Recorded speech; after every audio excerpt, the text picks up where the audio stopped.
What are your takeaways from looking at film the last few games, and anything that you didn't really notice maybe after that stuck out to you? You know what? I jumped our guys in the locker room a little bit after Arizona, thinking we weren't, which I try to resist. I just didn't feel like we were a little disjointed as a team. Then I watched the film and felt better about the way we played, to be honest. We were playing with purpose. It was 23-19 with 4 minutes to go in the half, and kind of Noah being in foul trouble. I should have played him. I don't have any rule about playing a guy with two.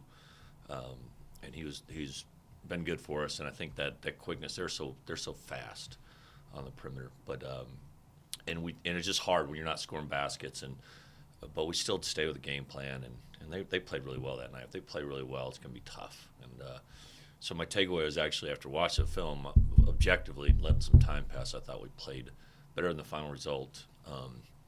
I think the win against Arizona State obviously played really well, got up 15 in the second half, and had some stretches there where we showed our maybe first year where that lost that and CJ bailed us out, but overall played really well. So it was a C for the weekend or whatever at home. But Arizona, I think, team's going to get better as they keep moving forward. Their young talent seem to got a lot of confidence probably after getting the Washington win. Kind of wish they didn't, to be honest, and they kind of played with it. I was really impressed with just Mannion. I've seen him since he was 8th grader, and I always thought he was a really good player, and he's really starting to probably Coach Miller's doing a good job with him, like understanding time, score, momentum, how to play like a point guard. I really felt like he did and picked his spots, and even though he didn't shoot it well, I thought he had a really huge impact on that game. So that's that. Do you think Arizona's big guy Najee is maybe a good simulation for what you guys are going to see with Isaiah Stewart? Both are kind of projected first-round guys. Yeah, and I forgot the other takeaway is I thought Vova had a good weekend. Did a really good job, and we have to play him. It's funny against some of the low-major, mid-major teams in non-conference. Honestly, you can lose a game with a freshman big guy like that, and he's not going to influence a game the right way. But against those teams that are so big and on the glass, he takes up space. We defend well when he's in there, even though he's not the best one-on-one defender. He's still getting his feet underneath him, but just his size and that stuff. So, we'll need. Vova's going to have to play down the stretch. I think everyone's pretty much big. There's not. I'm trying to think. Am I missing anybody that plays small ball 5 or anything that? It seems like every scout. Washington. Stanford. It's the one that's probably they're a little trickier, but they still play there. They got to fight Kasunas and those guys too. So it's still looking good for Tony to come back and full roll on Sunday. I think so. I haven't talked to Sam or anyone yet, but just the way he's moving around, he's been able to do some dummy work and work out 1-0, and he looks great. So I would assume him and Marvin will be close to. Obviously, a little rust on him playing, and really tickled the way Marvin played. I didn't expect him to play him that much. I told him we're only playing if we're up 20 or down 20, and it was still within 10 points. So let's give him a shot. And he went in there and played really well, and so I think both of them can help us. You had a rival game earlier this season against U of I, coming away with a win. How does it feel to participate in another Wazoo rivalry game this upcoming weekend? I mean, I can't put those in the same category, to be honest. No offense to Idaho, but UW and Pac-12 that's a real rivalry. Sorry, Moscow, but that's just you can Theo, you can right away on this one. That can't be considered our rival. Sorry, but yeah. So I'm excited about this one. Nothing to gain on the other one. Let's put it that way. With UW's recent struggles in the Pac-12, does that kind of give you guys an opportunity to set the right foot forward this upcoming weekend?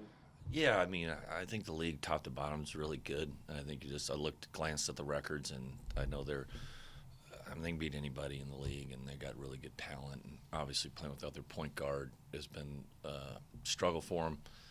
But they got 2 guys that are projected to be first-round picks, and other guys like Nazia Carter. I think he'll be an NBA player. So it's every night it's game on, and they'll be ready. And they present something different because their style of play and the 2-3 zone. We don't get zoned a lot. I assume we'll see that, and then just having you got to do something with Stewart. You can't just sit back and take it. I mean, but we've seen Onyeka at SC's that way, and Najee. I mean, so all three of those were really impressive one-and-done guys, God willing. With again, like you said, some more big man talent that you're facing this weekend, what's sort of the different approach you have this week as opposed to last week against Arizona?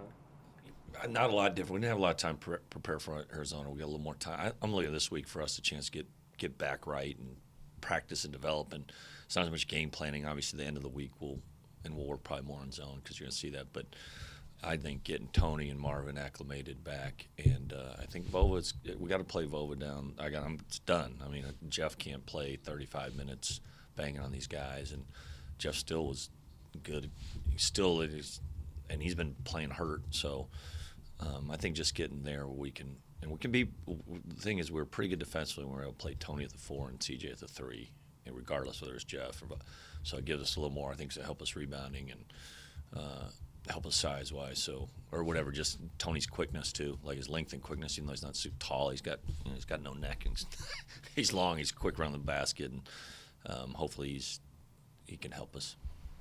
You mentioned before in the past couple of weeks that Gervais is arguably one of your guys' best defenders. You likely put him on the best offensive player on each team that you play.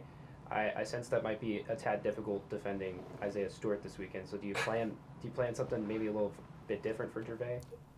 No, Gervais. Yeah, no, you're right. Good point. They don't really have break you down guard. They're playing like 6'5" guys. I haven't really got into it, but that's a pretty good point. And well, you know what? I'm going to read to the team a little bit about the John Wooden thing about reliability and just what our program is being. And he kind of defines exactly what that's about, and he shows up every day and works hard. So he'll be in there, and let's help him setting the bar for what it takes to be a good program.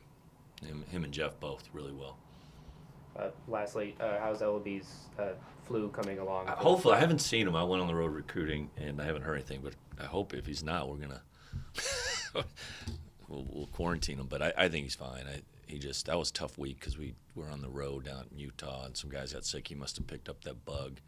Played 6 in Arizona State, and hopefully he was going to be rested up for Saturday. And you could see he just, like I said, he never asked to come out of a game.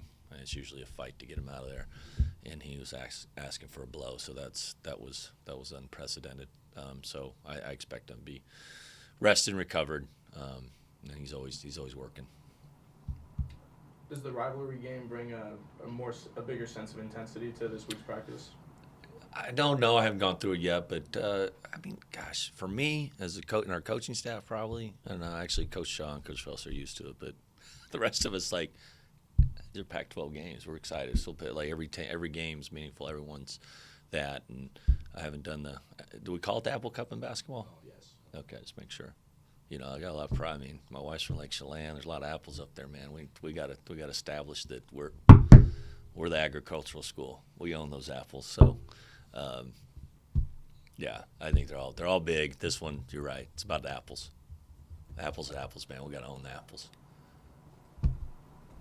Can you put a finger on why maybe Washington has struggled a little bit despite the talent and some returning guys that played in the tournament last year, and Hopkins has kind of been a pretty good coach? He's a really good coach. I think he can have name, but there's always a handful of teams that I saw. Ohio State was like 1-5 in the league, and their net ratings are like 12 or something crazy. So, and that league is a great example of how, and I think it's going to happen with all the Power 5 conferences. I don't say Power 6 for a reason. I'm trying to boot the Big East out of there. You guys are different. The consolidation of these teams and where you have 12 top 50 teams or something in the Big 10. Does that sound right? It's something crazy like that. Well, maybe Northwestern's not, but it's just hard every night. And I think our league's made that jump too. I think we're on the heels of the ACC, and Cal's really improved. UCLA's really improved. I like to think we've really improved. So I don't remember the question, but I went on a rant.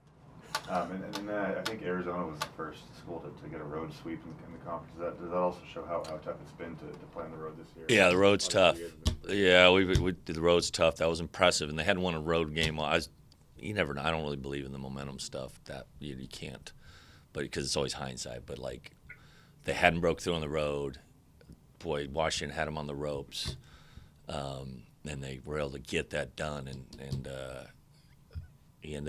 I kind of thought, here's the narrative. I kind of thought they'd be coming here like house money, like feeling good that all right, whatever happens, and maybe we could take advantage of that. Especially they're young, but they were really focused and really guarded us, and they were just didn't give us much. And I think we played right. It's like we didn't play in their hands, so that was impressive, because no one's been able to do that in the league.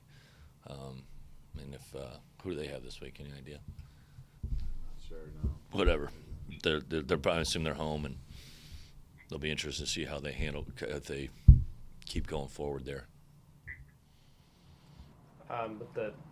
With the game this weekend, of course, it probably is going to bring a big crowd of both sides, I'd imagine, and with the Raveling retirement as well.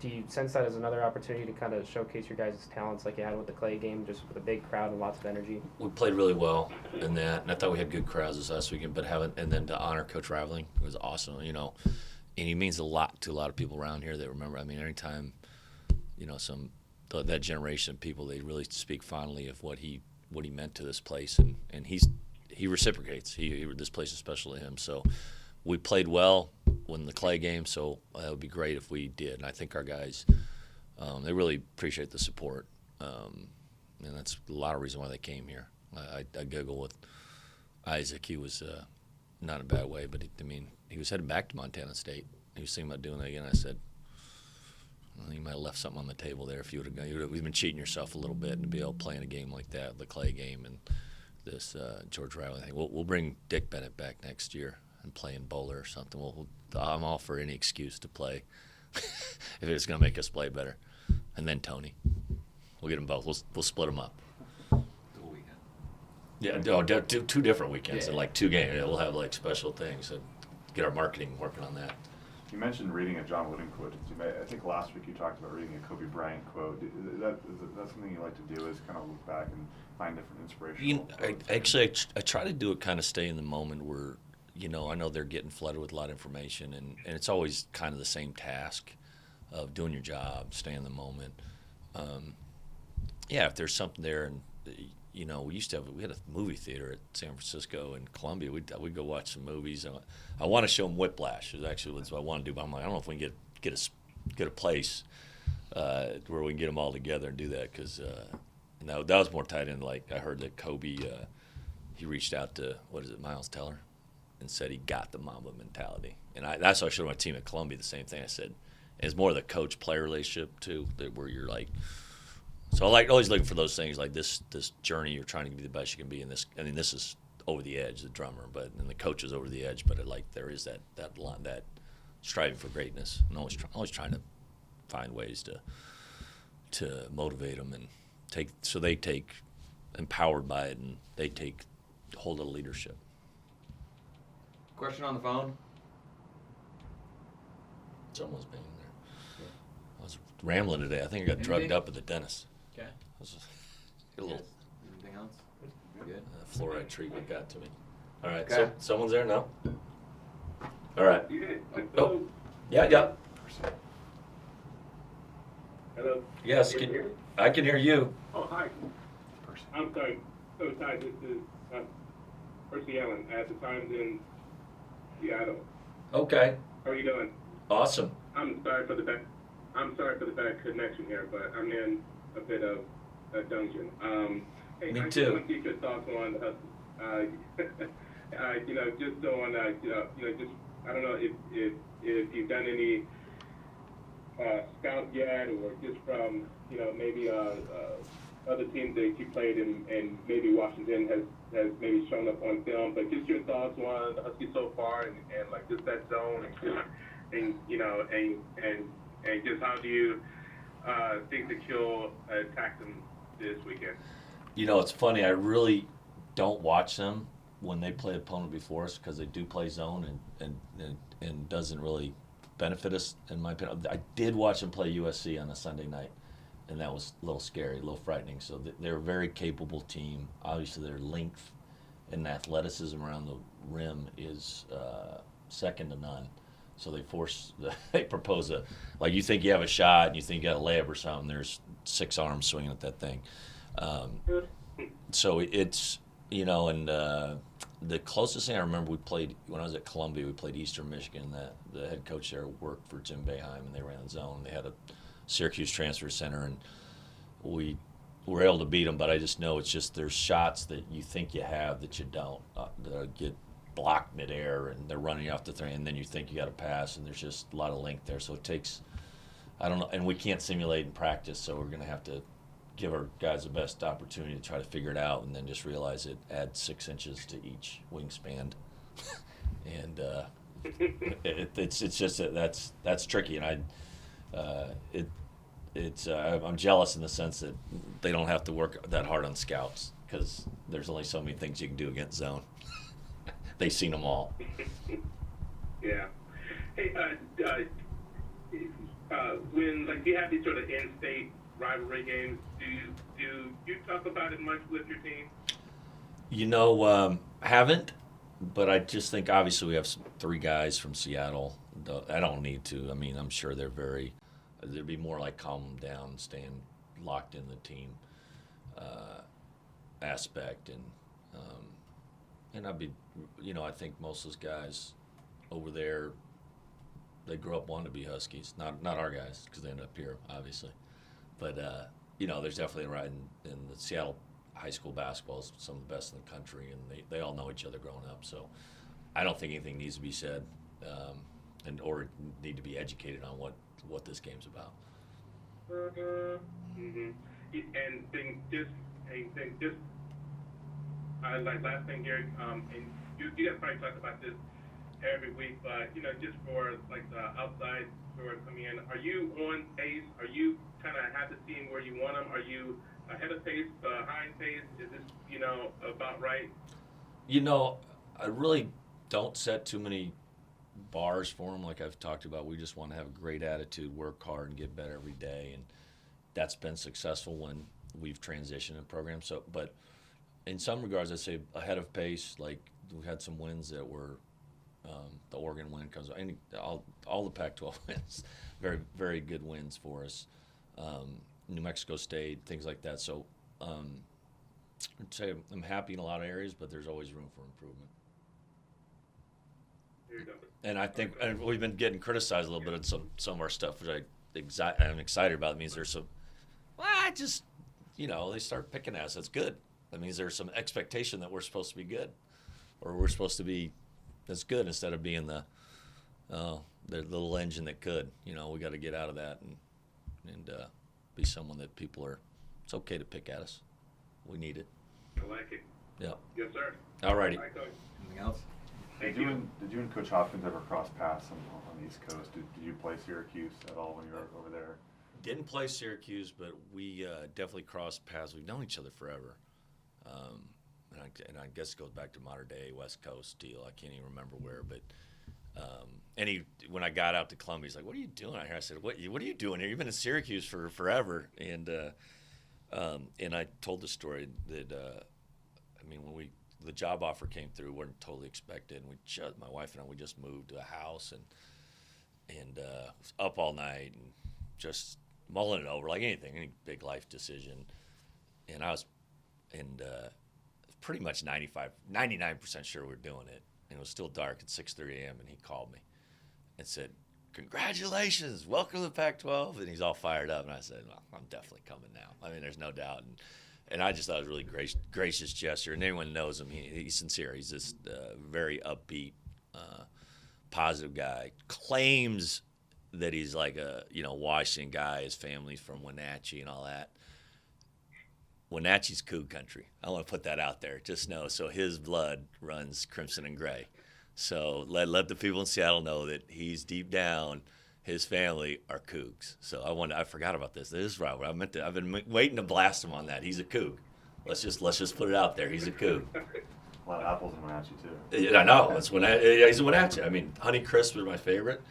I hope as we grow out there, at least my mother-in-law will be pumped about that. So. That I mentioned the Honey Crisps. All right, thank you. All right, awesome.